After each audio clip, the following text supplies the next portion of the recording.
From the first film, we were told death has a design, but it's not just the order of deaths that matter, it's how these characters die. The method of death often mirrors a character's flaw, fear, or fate. These aren't just horror scenes, they're poetic, ironic, and sometimes cruel. Let's look deeper, starting with one of the most shocking and abrupt deaths in the franchise. Terry's death is quick, violent, and cartoonishly sudden, and that's the point. She's frustrated with everyone obsessing over death and fate. She tells them off saying they're all gonna die, and then boom! She's hit by a bus mid-sentence. On a superficial level, it just seems like to the audience that it's a jump scare, but the actual symbolic message is that she's constantly in denial and arrogant. Terry refuses to believe anything supernatural is happening, so death silences her in the most ironic way possible. The bus came from her blind spot, just like the danger she refused to see, meaning that denial doesn't save anyone, and it's often what gets people killed. Right after Terry, we get Todd's death, which is one of the most haunting in the series. Alone in his bathroom, Todd turns on some leaking water and is slowly strangled by a clothesline cord around his neck. Todd's death symbolizes helplessness. It's long, it's quiet, and it's unfair, but that's the power of this scene. He's the first to die alone in a setting we all consider safe. What's more unsettling is the way he dies. Not violently, but slowly. He struggles, slipping in the bathroom ensnared by a thin wire from the laundry. No dramatic explosion, no monster, just water, a slick floor, and the clothesline that tightens like a noose. And then there's his name, Todd. In German, it literally means death. The message is clear.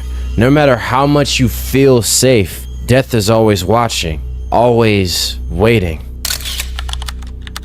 This ninja wins the lottery and immediately blows it on a new apartment, new car, and flashy clothes. He's cooking, tossing food on the floor, ignoring warning signs left and right. Then a fire breaks out, he escapes the flames, survives the explosion, only to slip from a pile of spaghetti and get impaled through the eye by a fire escape ladder. The symbolism here is material greed punished by poetic justice. He thinks he's untouchable because of money and luck, but death uses those very things against him. Even the ladder, a tool for safety, becomes his downfall. He didn't survive the first time by luck. He was on borrowed time, and so are all of them.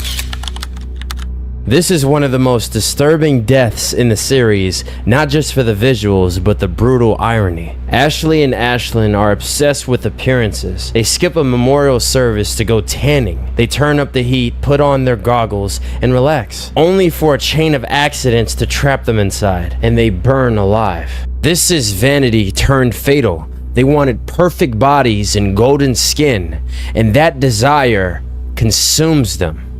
Literally. It almost feels like a sacrifice. Death punishes them not just for vanity, but for dismissing tragedy and choosing luxury over empathy. Lewis is loud, confident, and aggressive. He's like that super egotistical jock that we all knew in high school. In the gym while lifting weights, two mechanical arms malfunction and crush his head. His death is fast like Terry's, but it also carries a message. It's his ego. He puts all of his worth in his strength, and death takes that from him just to use it against him. His pride wasn't just misplaced, it was weaponized. And there's no fight in glory, just raw physical collapse. It's the perfect warning. Your strength can't save you if you're blind to faith. Tim is just an ordinary kid, afraid of dentists, afraid of needles, and has that anxious energy to him. He survives one close call in a dentist's office, but while walking outside, a construction crane drops a massive sheet of glass that flattens him instantly. His fears were irrational, but death came from something he never saw before. The moment when he relaxes is when tragedy strikes. This kill reminds us that worrying doesn't prevent anything. It's one of the most heart-wrenching deaths in the franchise, and what his death symbolizes is the illusion of safety, and that letting your guard down for even 1 second can be fatal. Miss Luden's death is pure chaos, and that's what makes it poetic. She's a teacher trying to erase her connection to the Flight 180 incident. She throws away everything, tries to move on, but deep down she's filled with survivor's guilt. Her death begins when her mug cracks, a literal break in the illusion of safety. What follows is a Rube Goldberg nightmare, a spill, a fire, an explosion, and a knife straight to the chest. The symbolism here is repressed guilt turned violent. She tried to burn away her past, and that's exactly how she dies. Death didn't just kill her, it mirrored her emotional breakdown. You can start to see the pattern. These deaths aren't random.